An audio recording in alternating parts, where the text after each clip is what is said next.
Թուրքիայի նախագահի գլխավոր մրցակցի Էքրեմ Իմամօղլուի բանտում հայտնվելը դարձավ այդ երկրում վերջին տասնամյակի ամենամեծ բողոքի ցույցերի պատճառը։ 6-րդ օրն է իրադրությունը չի հանդարտվում։ Ոստիկանությունն արցունքաբեր գազ է օգտագործում ջրի շիթերուղում հազարավոր ցուցարարների ուղղությամբ։ Պղպեղի սփրեյն է տարածում աջ ու ձախ Ռոյթերի կադրերում դերվիշի հագուստով ցուցարարն է տուժում դրանից։ Բողոքավորներից 1133 հոգու ոստիկանությունը ձերբակալել է։ 10 լրագրողներ են այսօր առավոտյան տներից տարվել։ Թուրքիայի լրագրողների միությունը հայտարարել է, նրանք լուսաբանում էին բողոքի ցույցերը։ Երկրի ներքին գործերի նախարարը հայտնել է 123 ոստիկան է տուժել բախումների ժամանակ։ Հանգստյան օրերին մթնոլորտը էլ ավելի շիկացավ։ Կիրակի օրը կալանավորվեց դեռ մարտի 19-ին կոռուպցիոն ու ահաբեկչական կապերի համար ձերբակալված Ստամբուլի ընդդիմադիր քաղաքապետը։ Նրան նաև պաշտոնից հեռացրին, իսկ նրա կուսակցությունը ամենախոշոր ընդդիմադիր ուժը Ժողովրդահանրապետականը նույն օրը նախնական հարցումների միջոցով հենց Իմամօղլուին առաջադրեց որպես նախագահի թեկնածուի, որ հենց նա էր թեկնածուն, գաղտնիք չէր, նրա համախոհները վստահ են, մեղադրանքները կեղծ են, ազդեցիկ գործչին նախագահ Էրդողանն ուզում է չեզոքացնել։ Բարիս Սելիլը քաղաքապետարանում է աշխատում, վստահ է Իմամօղլուի կալանքը թափ է հաղորդելու ընդդիմադիր պայքարին։ Ստամբուլում կուսակցական պրայմերիզի ժամանակ մեծ հերթեր էին կալանավորված գործչին ձայն տալու համար։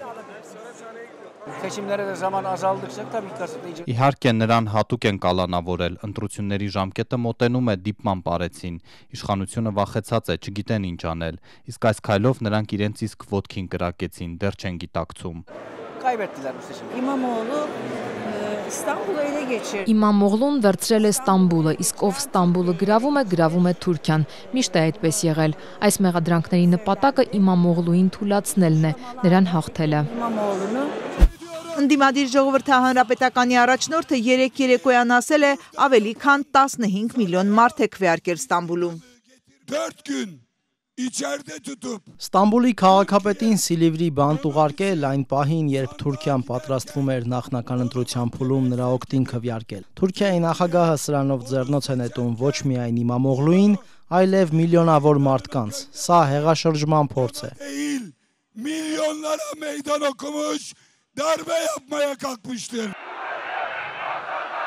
Ընդդիմադիր առաջնորդն Էրդողանից պահանջում է 2028-ին չսպասել, արտահերթ ընտրություններ անցկացնել և մրցապայքարի մեջ մտնել Իմամօղլուի հետ։ Թուրքիայի առաջնորդը նահանջի նշաններ ցույց չի տալիս։ Ռամադանի ընթրիքից հետո ելույթ է ունեցել, շեշտել, քաոս թույլ չեն տալու։ Մենք անշուշտ թույլ չենք տա, որ Ժողովրդահանրապետականն ու նրա կամակատարները սադրանքներով խաթարեն հասարակական կարգը։ Չենք հանդուրժի վիրաբուժական միջամտություններ Թուրքիայում։ Չենք հանդուրժի, որ 85 միլիոն մարդկանց միջև տարաձայնությունների պատեր առաջանան։ Türk milleti adına kararını versin. Կալանավորված ընդդիմադիրը բանտից ողջունել է իր աջակիցներին, տասնյակ միլիոնավոր մարդիկ, որ տառապում են իշխանական ճնշումներից, ապօրինություններից, քվեարկեցին ու Էրդողանին ասացին բավական է, գրել է Իմամօղլուն X-ի իր էջում։ Թուրքիայի ընդդիմադիրները կասկած չունեն, նա նախագահական ճանապարհին է։ Նրա աջակցությունն ավելի է մեծանալու, բանտախցում նստելու փոխարեն նա գնում է նախագահական ճանապարհով։ Ինչու է աջակցությունը մեծանալու, որովհետև այդ մարդը հանցագործ չէ։ Գիտեք, նախկինում Էրդողանն էլ է բանտ նստել 3 ամսով, Իմամօղլուն այդ ճամփին է։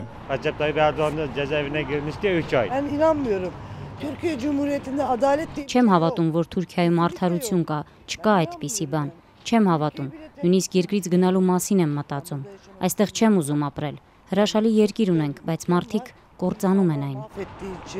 Թուրքիայի իշխանությունը պնդում է քաղաքականության մասին, խոսք չկա Իմամօղլուին կդատեն իրենց ձևակերպման անկախ արդար դատարանում։ Իշխանական լրատվամիջոցներն այսօր նաև տեսանյութեր են տարածել, թե ցուցարարներն աղտոտում են տարածքը, վնասներ կան նույնիսկ։ Ստամբուլի Սարաչխանեի շրջանի ղեկավարն է շրջել հավաքի անցկացման վայրում, հարակից մզկիթում ու գերեզմանոցում։ Պնդում են, թե շիրմաքարեր են վնասել, միզել մզկիթում ու էլի բաներ։